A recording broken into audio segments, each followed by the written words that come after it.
An all too familiar sight for anybody who's ever played Conan Exiles before, waking up in the desert among the ruins. A good analogy for what was left of your base. But in order to understand what's happened here, you need to go back. 3 days back to be specific. Me and a buddy decided to clan up. Characters were made, crimes were committed, and a plan was put into motion.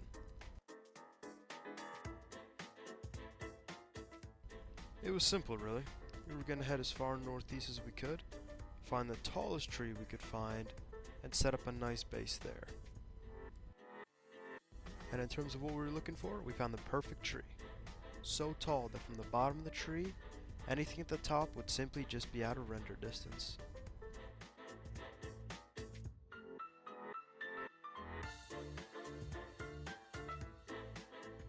The first few days were quite peaceful. We managed to build up a large wall going around the entire base of the tree, a thrall wheel, and a decent amount of anti-climb to keep any invaders from getting into the base too easily. A real monolith of a base we had going. Overall, things were going great, until they weren't. On my way back to base after a run, I noticed a figure and 2 bombs on the base of my wall. This was confusing as raid timer was going to end in exactly 2 minutes.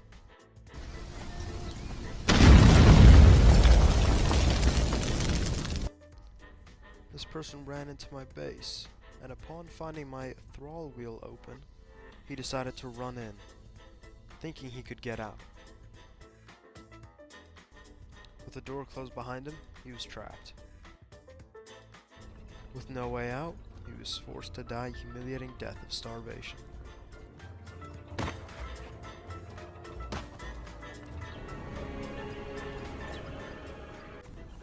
At this point, I was free to go into my thrall wheel and grab their stuff at my leisure.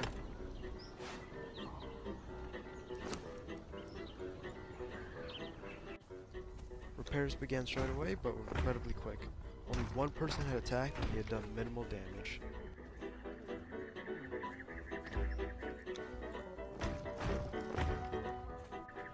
The next day, we prepared for an attack at any moment.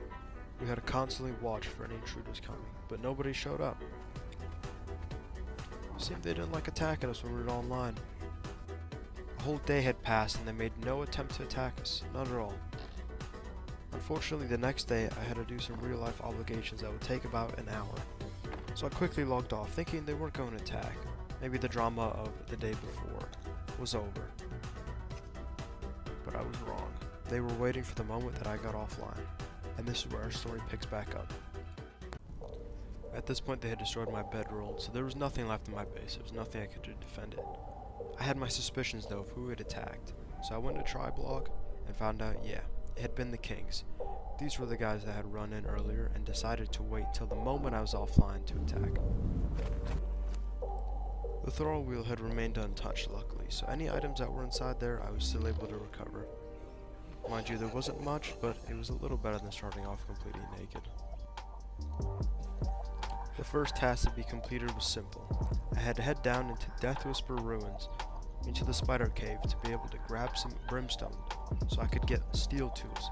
Steel tools would help speed everything up very quickly, and the sooner I could get them, the sooner I could really get started and start snowballing my base back together.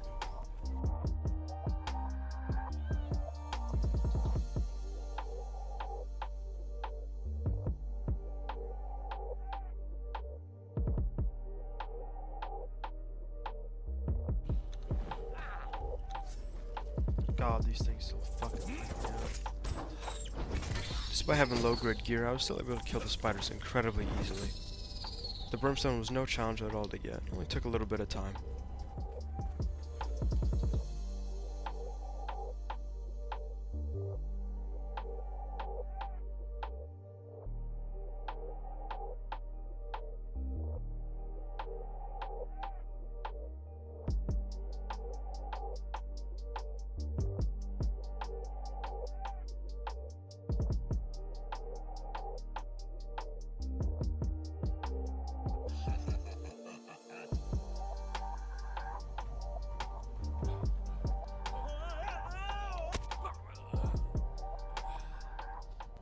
I'd miscalculated my ability to grab on the cliff face going back down. An easy mistake to make in the dark. Almost all of my old crafting stations have been destroyed in the raid. There was very little left of my actual crafting base, so I quickly began work to replace them.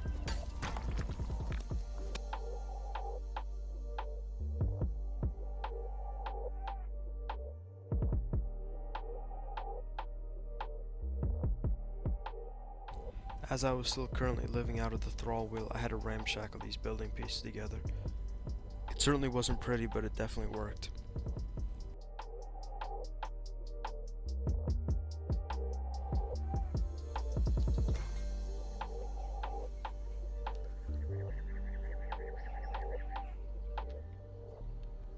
A horse I had left training before the raid in the stables was complete. If I could saddle this would be a great boost to my mobility.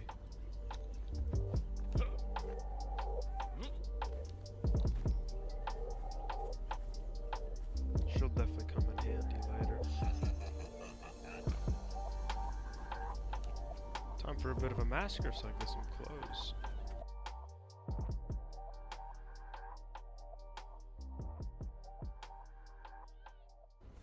From the hide that I had gathered from those human bodies, I had enough to create a new set of armor that would help me survive the cold, and I was also able to create a saddle for my horse. Using these two, I'd be able to head to the far frigid north and gather black ice for hardened steel tools and structures.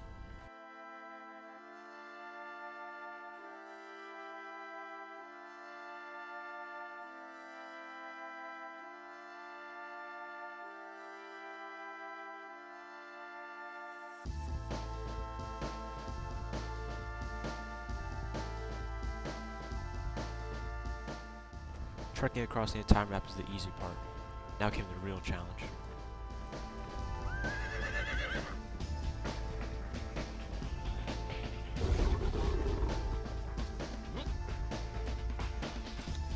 I'll leave him here. Leaving my horse outside, I ventured into the home of the Frost Giants, who would not welcome me as a guest.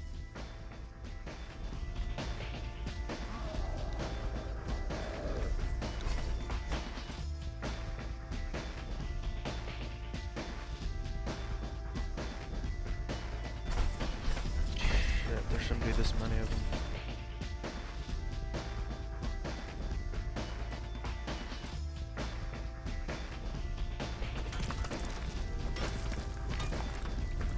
Just like that, he's gone.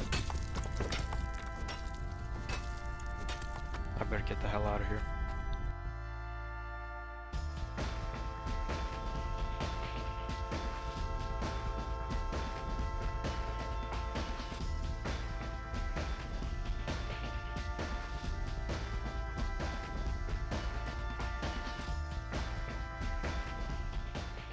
Once I headed back to base, I decided to make a dedicated crafting base on top of a tree.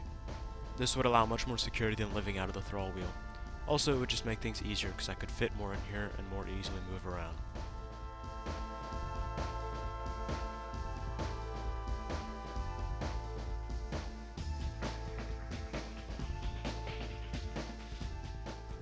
Once I'd completed building the crafting station, I headed to the Black Hand capital to get slaves. Ideally among them would be a blacksmith.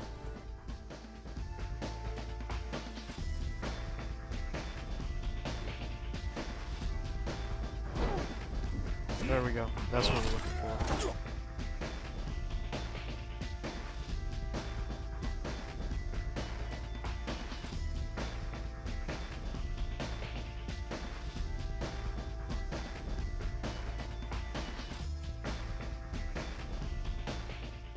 After putting him on the thrall wheel, I decided to also head to the Defari capital in hopes of finding an alchemist.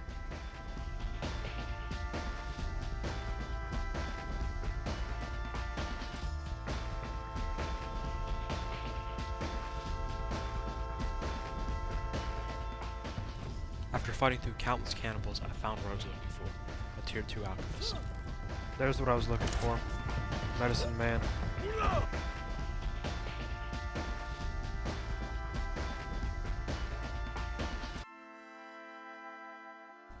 On my way back from a run of Dragonbone and Bark, which I desperately needed to upgrade my gear, I decided to use the Mad Room.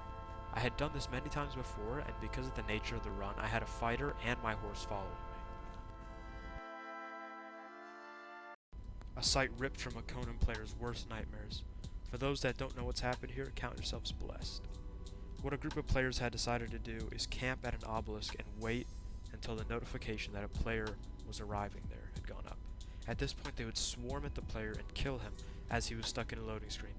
This would leave you completely defenseless, and this is what just happened to me here.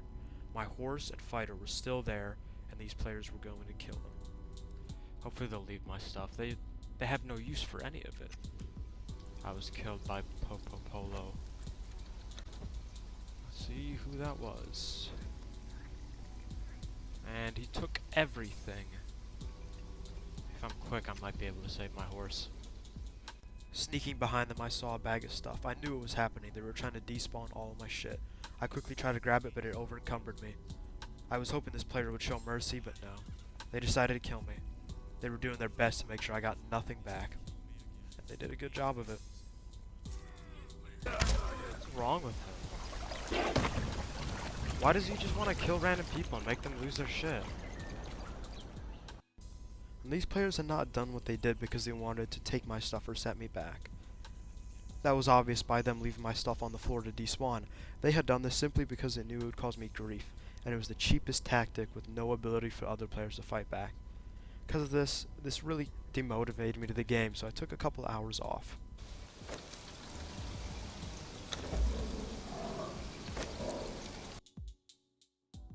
When I had returned, I was greeted with yet another tragedy. I come back to this.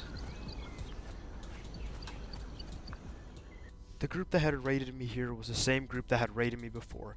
Yet again, they waited until I logged off to attack and get rid of everything I had. But this time it was completely unnecessary. They knew I had nothing, but still they were such cowards they could not face one single player with subpar gear. Oh, the kings came back, huh? They destroyed it all. Might not look like it, but there was a base right here at one point. They had completely destroyed my crafting station. They weren't in it for the loot. They wanted to get rid of everything I had, every little foundation that was up there, just to make sure I couldn't rebuild again. Seems these guys really want to make this personal, huh? Okay, we can make this personal. This is the point where I decided that I wasn't going to let them have what they wanted. I was not going to leave the server. I was going to flip the table on them. I was going to dedicate my whole existence on the server just to getting them off and making it as unfun for them to play as possible. Tune in the next episode to find out how that works out for me.